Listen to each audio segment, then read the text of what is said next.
This man steps onto the balcony after hearing a scream, just in time to witness something shocking. But when the criminal turns their gaze toward him, the real nightmare begins. Let's find out what happens. Meet Sang-hoon, an ordinary man with a quiet life. He's recently bought a new home in a peaceful neighborhood and lives there with his wife, Soo-jin, and their daughter. Tonight, Sang-hoon is out celebrating the house purchase with colleagues. He calls Soo-jin, promising he'll be home soon. After the celebration, he boards the bus home. The scene shifts to a lonely gas station under the cold night sky. A car pulls in quietly, filling up with petrol. Then it drives off, disappearing down a narrow road into a dark, empty forest. The car stops again. A man steps out, and he begins digging a deep hole in the earth. Inside the car's trunk, a girl struggles fiercely. Just as the man opens it, she lashes out, smashing him with a heavy object. She bolts, heart pounding, sprinting wildly through the shadowy trees. In the distance, she spots a tall apartment building looming like a beacon of hope. Later, Sang-hoon reaches to his apartment, and when he steps into the apartment building's elevator, a woman from the fourth floor looks at him with worry. "Did you hear a scream?" she asks. Sang-hoon shakes his head. "No, I didn't hear anything." Then the lady gets off on the fourth floor, and he continues to the sixth floor. He heads home, unaware the girl from the forest is running toward this very building, screaming for help. Back in his apartment, Sang-hoon cracks open a cold beer. The house is dark and silent, until a sudden scream pierces the night. He looks down from the balcony, eyes widening in horror. A man is striking a terrified girl with a hammer. Sang-hoon fumbles for his phone, dialing the police, but in his panic, the phone slips and crashes to the floor. His wife suddenly turns on the lights, and Sang-hoon freezes, afraid the killer might notice him. He quickly switches the lights off again, his wife thinking he's just drunk and acting strange. He climbs out onto the balcony, scanning the shadows, and then he sees him, the killer, standing just across from him, watching.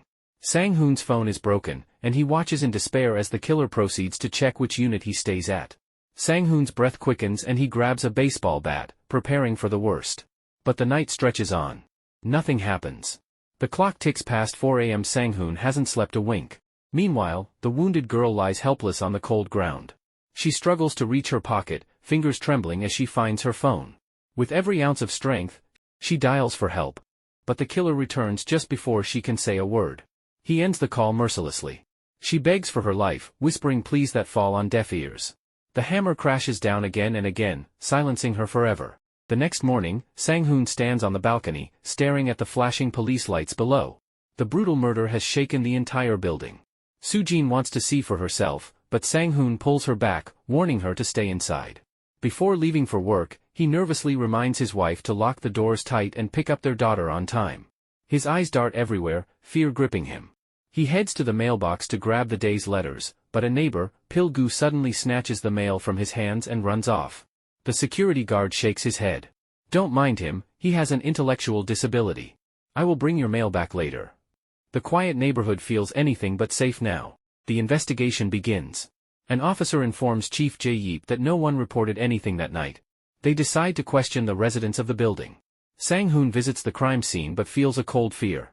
At the police briefing, they learn something strange: the victim didn't even live in the building.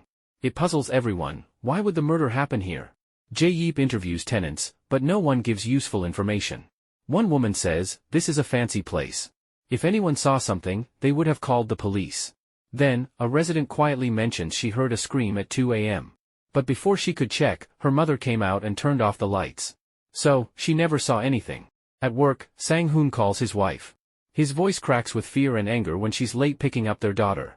He's terrified the killer might harm his family. Minutes later, his phone buzzes, a photo from Soo-jin with their daughter, safe and smiling. That night, Sang-hoon arrives home to find a woman waiting, the homeowners association representative. She wants them to sign a form to keep quiet, so the police won't dig deeper. They say it's for the good of the neighborhood. No one wants falling house prices because of a murder. Sang-hoon, proud and honest, refuses at first. But when Soo-jin quietly asks, "If you saw the killer, would you report it, even if he saw your face?" the words freeze him. That night, he sits on the balcony, eyes fixed on the darkness. Guilt and fear trap him. He knows he should speak up, but what if the killer comes for them?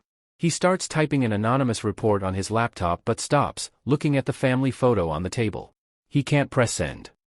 Later, Jae-yeep searches the nearby forest. He finds signs of a chase down the hill. A witness says they saw a man running past the trees at 2 a.m. so they think the murder started then. But the victim's phone called for help at 4 a.m., the fatal blow happened at that hour. The killer had left for 2 hours and then returned to finish the crime. What did he do during those 2 hours? If someone had seen him then, maybe the girl could have been saved. Later, Sang-hoon and Soo-jin watch the news about the case. Guilt tightens around Sang-hoon's chest. Suddenly, their phone rings, again and again. Prank calls. Sang-hoon's paranoia grows. Then they discover their pet dog, BB, is missing. They rush outside to search, calling BB's name in the dark. Unseen, the killer watches them from the apartment above. The next day, the police continue questioning the residents. From the elevator CCTV, they see that a tenant from the 4th floor, and Sang-hoon, came home around 2 a.m. They go to the 4th floor, but no one answers the door. Next, they head to Sang-hoon's apartment. Soo-jin opens the door. The officers ask her about that night. She says she was asleep by then but remembers Sang-hoon turning off the lights halfway when she got up to drink water. She thinks he did it because he was drunk. Then, their daughter suddenly hands Chief Jae-yeep a report. BB, their missing dog, is still nowhere to be found. Please help find him, she says, eyes hopeful. On his way home, Sang-hoon spots posters plastered all over nearby walls with their phone number and BB's picture. Panic rising, he tears them down, desperate to protect his family's privacy. Suddenly, a motorcycle rider appears, following him closely. Sang-hoon quickens his pace, heart pounding, until he accidentally bumps into Chief Jae-yeep. Jae-yeep looks at him seriously and asks about the murder. But as the man on the motorcycle glares from a distance, Sang-hoon says nothing. The chief pulls out a photo. Do you recognize this man? Sang-hoon stares hard, but before he can answer, Jae-yeep's phone rings. They found the culprit. Without another word, the chief rushes away. They learn the man's name, Sang-tae. The victim had reported him for stalking before. And he was with her on the night she died. Everything points to him. The police chase him, but he manages to speed off, even crashing his car backwards into a police van to shake them off. Jae-yeep rams his car into Sang-tae's, but the man escapes, locking the basement door behind him and disappearing. Hiding in a dark corner, Sang-tae answers a phone call. But out of a sudden, another man appears silently behind him. The screen cuts to black. The news breaks. The girl's ex-boyfriend, Sang-tae, the alleged murderer, took his own life by cyanide poisoning. Reports say he killed the girl after she broke up with him, and then killed himself out of guilt. But when Jae-yeep visits Sang-tae's house, something doesn't sit right. The murder weapon was found far too easily. Who would hide their weapon in their own home? Jae-yeep's instincts scream, the real killer is still out there. Sang-hoon scrolls through the news on his laptop and freezes. The man who supposedly took his own life, the one reported as the killer, is not the same person he saw that terrifying night. Suddenly, the doorbell rings. He checks the intercom and sees the woman from Unit 405 standing outside. She holds up her phone, her eyes filled with fear. The real killer isn't him, she says urgently. I've been getting prank calls too. I saw the killer that night. He's still here, roaming the neighborhood. She pleads with Sang-hoon to come with her to the police station because she's too scared to go alone. But panic claws at Sang-hoon's throat. He brushes her off coldly, pretending not to know anything. His harsh words send her away despite her desperate pleas. As she takes the elevator down, the woman spots the killer entering the same lift. She tries to stay composed, but when she reaches her floor and moves toward her door, the killer suddenly chases her, and the screen cuts to the sound of a phone ringing. It's her phone. She dropped it at Sang-hoon's place. Sang-hoon rushes to return the phone to her apartment. Outside, his heart sinks as he notices the door unlocked. Peeking inside, he sees a horrifying scene, a man dragging a bloodied body and hurriedly cleaning the mess. He tries to silently close the door, but her phone rings again. This time, the killer hears it. Panic, Sang-hoon bolts down the stairs, rushing to the security booth, only to find it empty. He grabs a phone to call the police, then he hears his wife and daughter calling for him. Turning around, he freezes. The killer stands just behind them. With no other choice, Sang-hoon drops the phone and yanks his family away to safety. At that moment, Chief Jae-yeep arrives. But the killer locks eyes with Sang-hoon, sending a cold, silent warning not to say anything. Jae-yeep holds up a photo, asking Sang-hoon if the man they caught is truly the killer. But Sang-hoon breaks down, furious and exhausted. Stop harassing me. You have already caught the killer. His daughter begins to cry and Jae-yeep turns to leave. Then, they spot their missing dog, BB. Sang-hoon knows, the killer was the one who kidnapped BB to send him a warning message. Later, in the elevator, a man steps in pasting a missing person poster, the woman from Unit 405. Her husband is putting up flyers, desperate for any news. He asks Sang-hoon to call if he sees her. Sang-hoon takes the poster silently as the man leaves. Meanwhile, Chief Jae-yeep digs deeper. He finds that the black sedan used to transport the victim was stolen. His associate didn't report this to him, and the chief's anger boils. Jae-yeep then holds up a new poster. The woman from Unit 405 is missing now. She had likely saw the killer's face. What does that mean? The real murderer is still out there. The case isn't closed. They must keep searching, no matter what. The next morning, the condo security guard confronts the man from Unit 405, telling him he needs a special permit to post flyers about his missing wife. The condo committee members gather nearby, their voices low but firm. They worry that the missing person posters will stir rumors and damage the building's reputation. Sang-hoon hears the commotion but stays silent, until he sees Soo-jin standing among them. Suddenly, the posters flutter to the floor. Soo-jin goes forward to help him pick them up. The desperate man thanks her and walks away, helpless. Later, some residents scold Soo-jin for getting involved. But she stands her ground. It's strange, she says calmly, how Pil-gu only removes his posters, not the others. And that's the doing of the condo representative. She turns to them, eyes blazing. How would you feel if your wife went missing, and your husband did nothing, just walked away? The room falls silent. Their disbelief hangs heavy in the air. Meanwhile, Chief Jae-yeep makes a grim discovery. The stolen black sedan is found, but badly burned to ashes. They salvage the GPS system and track the places the killer has visited. One stop is a vacant house. They watch it from a distance, tense and alert. Later, a man returns to the house. They're certain, it's the killer. But with no proof, the police are powerless to act. The next day, Jae-yeep visits Sang-hoon. "We found the killer," he says quietly. "But we need witnesses. There are only 3 people who could have seen him, you, the woman from 405, and Pil-gu." Hearing this, Sang-hoon rushes out fearing that another life may be taken. Sang-hoon rushes home and immediately asks the security guard where Pil-gu is. Without wasting time, he heads to a nearby shop to find him. Spotting Pil-gu, he chases after him, breathless and desperate. "Listen," Sang-hoon warns, "if the police come asking about the killer, don't say anything. Pretend you don't know him. Otherwise the killer will come after you." He asks Pil-gu, "Did you see the killer's face that night?" Pil-gu nods silently. Suddenly, Sang-hoon turns, and freezes. Behind him, a man dressed like the killer appears. A tense struggle breaks out, but it's a setup. Chief Jae-yeep had one of his men dress as the killer, to see if Sang-hoon would recognize him. And he did. Jae-yeep tells Sang-hoon, "We just need your testimony. Then we can arrest him." But Sang-hoon still refuses to speak. Jae-yeep's frustration boils over. "How can you let the killer roam free like this?" Sang-hoon's voice is low but firm. "The police can't protect us. My family's all I have. If I testify, I put them in danger." Just then, their phones beep, the killer's GPS signal is gone. And Pil-gu is missing. They race through back alleys, heart pounding, until they find Pil-gu badly injured inside an abandoned building. They rush him to the hospital. At the hospital, Sang-hoon confesses bitterly to Jae-yeep. "I'm selfish. My family is everything. I can't lose them." He lowers his voice. "The woman from 405, she's dead. One by one, the witnesses are being killed. I'm the only one left."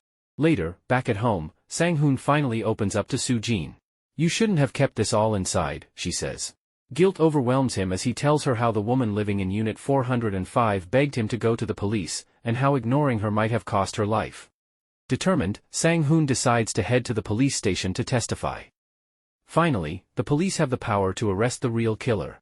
They rush to the killer's house, only to find him sitting calmly on the second floor, an explosive device beside him. Suddenly, the house erupts in flames, the fire roaring wildly. Police officers scramble to escape as the killer slips out through a window. Back at the station, Sang-hoon breaks down in frustration after hearing the arrest failed. The killer now knows Sang-hoon reported him, and he's coming for him. Feeling betrayed by the system, Sang-hoon rushes home in a taxi. The police chief follows behind him and notices a black sedan tailing closely behind. Later, in the taxi, Sang-hoon spots the black sedan tailing behind. Panic floods his veins. He sharply turns the driver's wheel to lose them, and for a moment, relief washes over him. But then the black sedan suddenly appears in front of them and speeds up, crashing violently into the taxi. The driver steps out, wielding a hammer, ready to finish Sang-hoon. They struggle fiercely. Then, Sang-hoon realizes it is not the killer but the husband of the woman from Unit 405. He tells Sang-hoon with cold anger, "If you die, the killer will send my wife back." But Sang-hoon shakes his head, voice heavy. Your wife isn't coming back, she's dead. This enrages the man even more. How could you watch a woman die and do nothing, he demands. Sang-hoon's voice is barely a whisper. She was already dead when I got there. Then, a gunshot from behind. It's Jae-yeep. But Sang-hoon shouts that the man isn't the killer, he's the husband of the woman in 405. Shaking, the man blurts out that the real killer told him he's going after Sang-hoon's family. Panic takes over. He jumps into the detective's car and speeds off. At home, the doorbell rings. A voice on the intercom says he's an officer sent to guard them. Soo-jin hesitates then opens it. It really is a policeman. She breathes in relief, until he opens a small package that was lying outside the apartment. BB's severed head stares back at them. Shock runs through their veins. And before they can react, a man rushes in from behind and smashes the officer's skull. Soo-jin bolts for the bedroom, locking the door. She shoves her daughter into the cupboard. Don't come out. No matter what. The killer pounds the door with a hammer, breaking the lock. She pushes the dressing table against it, he still bursts through. Desperate, she charges at him, but he throws her to the ground with ease. Mama! Her daughter screams, running out. Soo-jin yells for her to run, grabbing the killer's leg to hold him back. He slams her head against the floor. But she doesn't stop. With the strength only a mother can muster, she grabs the hammer and smashes his leg. He staggers in pain. She runs out and carries her daughter down the stairs. The killer's hammer misses by inches as they flee. Sang-hoon is already on his way, but a traffic accident blocks the road, he runs the rest on foot. The killer catches them, striking Soo-jin's head. She shoves her daughter away. Run. Now. But the girl refuses, begging the man not to kill them. Then, two men step out of the lift, a couple nearby turns to see. The killer, realizing he is cornered, flees. Seconds later, Sang-hoon arrives, clutching his wife and daughter in his arms. But this time, he doesn't let it end here. He grabs a stick and chases the killer into the forest, calling him out. The killer ambushes him from behind. They fight, brutal and desperate. Sang-hoon slams a rock into the man's foot, but he's overpowered. Just as the killer raises his weapon for the final strike, Sang-hoon bites his hand. In that heartbeat, he swings a branch into the man.